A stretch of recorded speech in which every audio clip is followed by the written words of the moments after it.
नमस्कार, स्वागत है आपका। आपके साथ में हूं अमित गर्ग शुक्ला। देश में कोरोना केसेस काफी बढ़े हैं। ऐसे में मास्क सबसे बड़ा हथियार है। हम आपसे बार बार अपील करते हैं कि आप मास्क पहनिए। इसको लेकर न्यूज़ 18 ने एक मुहिम भी शुरू की है, #मास्क पहनो इंडिया। आप खुद से प्रण लीजिए कि जब तक ये महामारी है आप मास्क नहीं उतारेंगे। और अब बात करते हैं एक बड़ी खबर की। पुलवामा का गुनहगार ढेर हो गया है। जैश आतंकी इस्माइल मौलवी मारा गया है। पुलवामा इलाके में सुरक्षा बलों का ऑपरेशन इस्माइल मौलवी समेत 2 आतंकी ढेर हो गए हैं। पुलवामा हमले का मास्टरमाइंड था इस्माइल मौलवी। मसूद अजहर का करीबी था इस्माइल, जिसे अब सुरक्षा बलों ने ढेर कर दिया है। ये बड़ी खबर हम आपको बता रहे हैं। जैश का आतंकी इस्माइल मौलवी मार गिराया गया है। पुलवामा हमले का मास्टरमाइंड था, जिसमें भारतीय जवानों को जान गंवानी पड़ी थी और अब उसे ढेर कर दिया गया है। इस्माइल मौलवी समेत 2 आतंकवादियों को आज यहां पर सुरक्षा बलों ने ढेर कर दिया है। ये पुलिस मिलके सर्च ऑपरेशन शुरू किया। आज मॉर्निंग में फायरिंग शुरू हो गया, जिसमें जैश के 2 टेररिस्ट मारे गए। उसमें एक टॉप मोस्ट वांटेड टेररिस्ट जो है, जिसको लंबू भाई बोलते हैं, अदनान भी बोलते हैं, शेफुल्ला भी बोलते हैं। असली हम उसका इस्माइल मौलवी है, जो लेथपोरा अटैक 2019 में इन्वॉल्व था। अभी ऑपरेशन चल रही है वहाँ पर।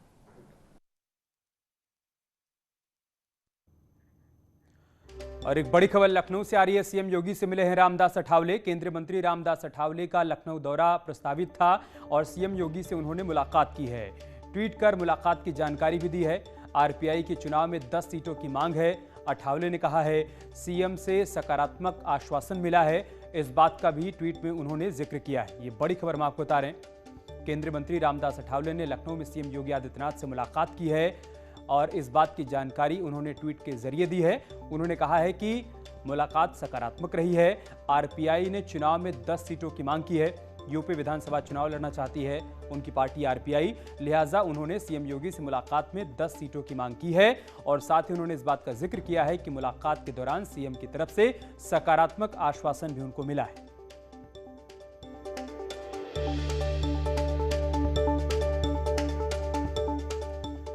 और बात करते एक और बड़ी खबर की। थोड़ी देर में यूपी बोर्ड का 10वीं और 12वीं का रिजल्ट जारी हो जाएगा। यूपी बोर्ड आधे घंटे बाद दोपहर 3:30 बजे रिजल्ट जारी करेगा। upmsp.edu.in और upresults.nic.in पर छात्र अपना रिजल्ट देख पाएंगे। छात्रों में नर्वसनेस साफ देखी जा रही है। जहां एक और छात्र परीक्षा नहीं दे पाने के चलते अपना सही मूल्यांकन नहीं कर पा रहे हैं, जिसको लेकर सटीक परसेंटेज में छात्रों में ऊहापोह की स्थिति बनी हुई है। इस बार हाई स्कूल में 29,94,312 परीक्षार्थी हैं। वहीं इंटरमीडिएट में 26,10,316 परीक्षार्थी हैं। अब से थोड़ी देर बाद रिजल्ट जारी कर दिया जाएगा, जिसके बाद ये सभी छात्र ऑनलाइन अपना रिजल्ट देख पाएंगे।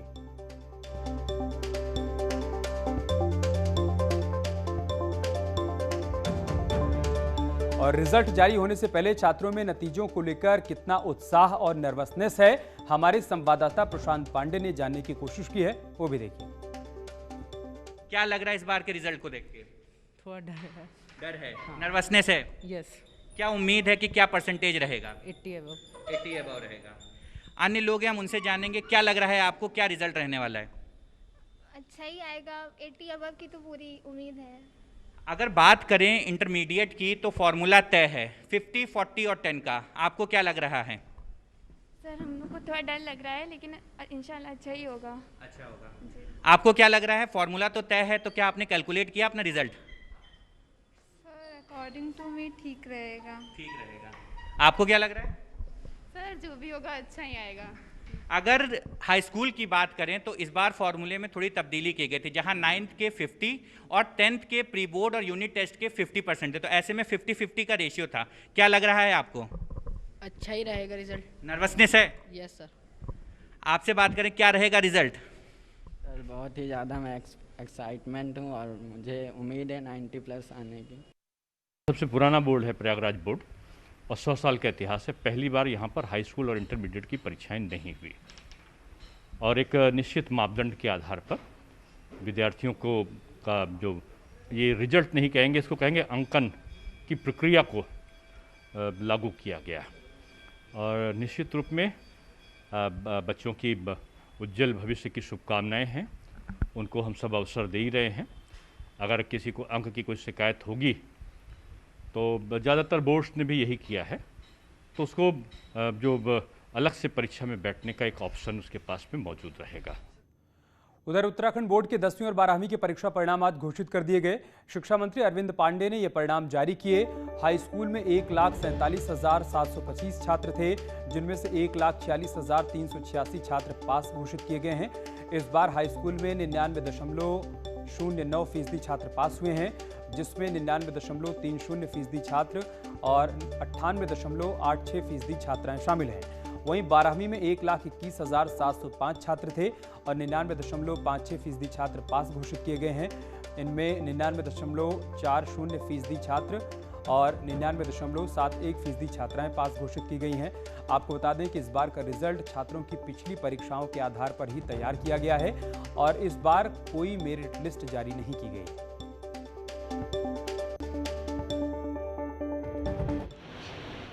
सरकार ने मानक बनाया, उन मानकों को पूरा करते हुए हमारे बोर्ड के अधिकारियों ने हाई स्कूल और इंटरमीडिएट का परीक्षा फल बनाया।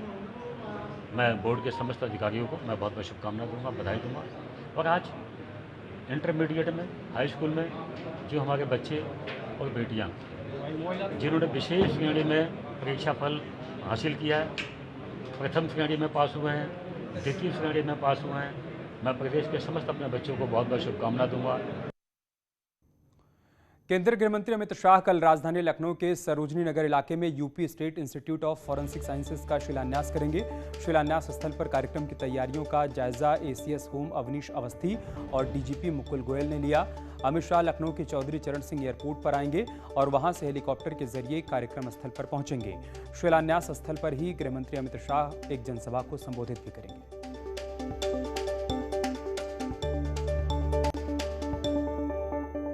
यहाँ पर तकरीबन 2000 लोगों के बैठने की व्यवस्था की जा रही है। कोविड के सारे नियम, कायदे, कानूनों का पालन करते हुए यहाँ पर एक जनसभा का आयोजन किया जाएगा और ऐसा माना जा रहा है कि यहीं पर अपने भाषण से केंद्रीय गृह मंत्री अमित शाह 2022 में होने वाले उत्तर प्रदेश में विधानसभा चुनावों के लिए बिगुल फूंक देंगे। कैमरामैन अनिल के साथ ऋषभ मणि त्रिपाठी, न्यूज़ 18 लखनऊ। और जेवर एयरपोर्ट के लिए योगी सरकार ने आज बड़ा कदम उठाया। जेवर एयरपोर्ट के लिए 1334 हेक्टेयर जमीन ज्यूरिख इंटरनेशनल कंपनी को ट्रांसफर कर दी गई है। 90 साल के लिए जमीन ट्रांसफर की गई है। आपको बता दें कि बुलंदशहर के जेवर में इंटरनेशनल एयरपोर्ट का निर्माण ज्यूरिख इंटरनेशनल कंपनी कर रही है, जिसे आज जमीन ट्रांसफर कर दी गई है।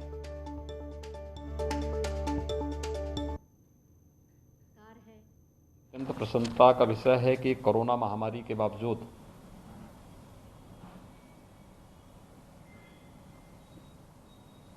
उत्तर प्रदेश का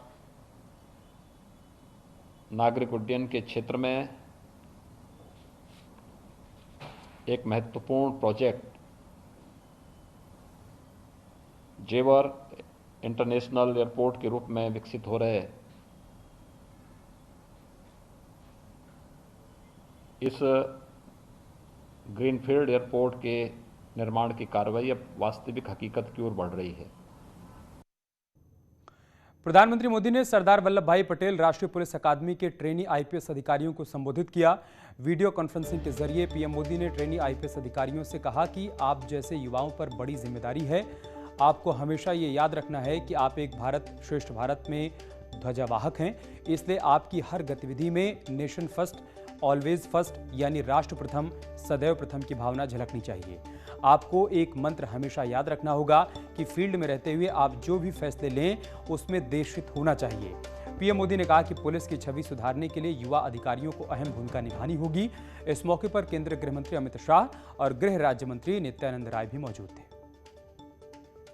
आतंक को मिटाने के लिए हमारे पुलिस के साथी अपनी जान तक न्यौछावर कर देते हैं। कई कई दिन तक आप घर नहीं जा पाते। त्योहारों में भी आप अक्सर आपको अपने परिवार से दूर रहना पड़ता है। लेकिन जब पुलिस की इमेज की बात आती है तो लोगों का मनोभाव बदल जाता है। पुलिस में आ रही नई पीढ़ी का ये दायित्व है कि इमेज बदले, पुलिस का ये नेगेटिव परसेप्शन खत्म हो, ये आप लोगों को ही करना है। बीजेपी की जन आशीर्वाद यात्रा पर अखिलेश यादव के तंज पर केंद्रीय गृह राज्य मंत्री अजय मिश्रा ने कहा है कि अखिलेश यादव परिवारवादी पार्टी के सदस्य हैं, उनको कैडर और संगठन के बारे में कोई जानकारी नहीं है। बीजेपी कार्यकर्ता आधारित पार्टी है, इसलिए हम लोग कार्यकर्ताओं के बीच समय समय पर जाते रहते हैं। वो विरोधी राजनीतिक दल के हैं, उनकी अपनी इच्छाएं हैं, उनकी अपनी हताशा और निराशाएं हैं, उसके कारण इस तरह की बात वो करते हैं। जहां जन आशीर्वाद यात्रा की बात करते हैं, चूंकि वो एक परिवार की पार्टी के सदस्य हैं, उनको पार्टी का जो संगठन होता है, कैडर होता है, उसके विषय में पूरी जानकारी नहीं है। Bharatiya Janata party cadre based राजनीतिक दल है और हम निरंतर इस तरह से काम करते हैं जिसमें हमारे सभी कार्यकर्ता एक दूसरे से जुड़े हुए होते हैं। उत्तराखंड की पूर्व सीएम हरीश रावत ने ट्वीट कर बीजेपी पर निशाना साधा। उन्होंने लिखा कि भाजपाई दोस्तों, दरगाह में गोल टोपी पहनने से हरीश रावत तो मौलाना हरीश रावत हो गए और घर घर में आपने वो टोपी वाली मेरी तस्वीर पहुंचा दी। अब जरा मुझे बताइए, क्या राजनाथ जी भी मौलाना राजनाथ सिंह हो गए हैं? अटल बिहारी वाजपेयी जी की एक पुरानी फोटो है, क्या इनको भी आप मौलाना अटल बिहारी वाजपेयी कहना पसंद करेंगे?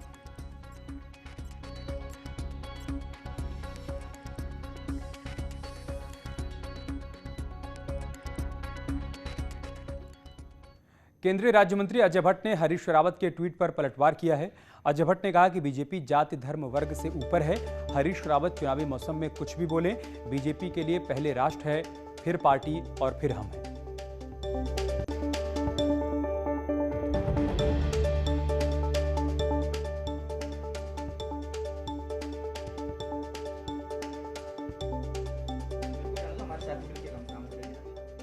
देखिए, भारतीय जनता पार्टी जाति धर्म वर्ग क्षेत्र इन सब से ऊपर है। रावत जी चुनावी मौसम में चाहे कुछ भी बोलें, मैं फिर दोबारा दोहरा देता हूं कि भारतीय जनता पार्टी जाति धर्म वर्ग क्षेत्र इससे ऊपर है। हमारे सारे नेता जब से जन्म हुआ तब से लेकर हम इसी थीम पर चल रहे हैं। हमारे लिए सबसे पहले राष्ट्र, फिर पार्टी, फिर हम हैं। कौन क्या बोल रहा है, हमें ज़्यादा इस पर ध्यान देने की आवश्यकता नहीं होती है। मथुरा में बीएसपी के प्रबुद्ध वर्ग सम्मेलन में शामिल होने पहुंचे पार्टी महासचिव सतीश चंद्र मिश्रा ने वृंदावन जाकर बांके बिहारी के दर्शन किए। उनके साथ पार्टी के कई नेता और कार्यकर्ता भी मौजूद थे। इस मौके पर उन्होंने सरकार पर ब्राह्मणों से भेदभाव करने का आरोप लगाया।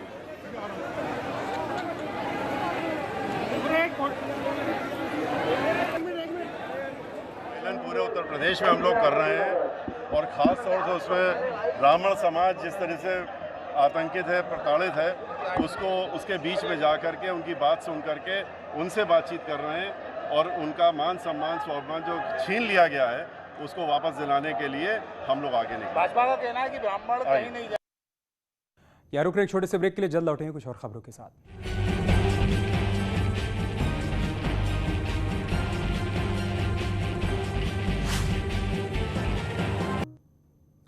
और अब बात करते हैं मिशन संजीवनी की। कोविड-19 के खिलाफ सुरक्षा कवच यानी टीका न लगवाना बेहद ही खतरनाक साबित हो सकता है।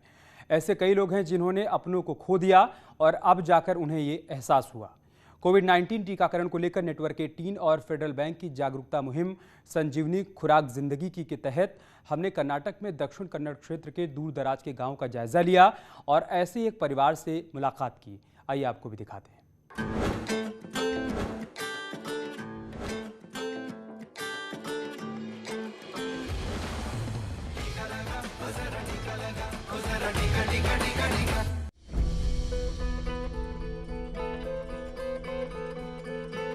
अभी 1 महीना भी नहीं हुआ है, पद्मश्री अब तक सदमे में हैं। उनकी मां Sharda Gowda high blood pressure से पीड़ित थीं। हाल ही में परिवार के 3 सदस्य कोरोना पॉजिटिव हो गए, जिनमें पद्मश्री भी शामिल थीं। 2 हफ्ते बाद पद्मश्री की मां कोरोना से जंग हार गई। First of all, I never took corona very serious. We are mostly isolated and our most works with the nature. So I thought we are very healthy. My mother is only 51-year-old. So I never thought it can come her and it can kill her. Dubai में काम करने वाले मोहन ने इस बीमारी को गंभीरता से ना लेते हुए भी अपना टीकाकरण करवाया।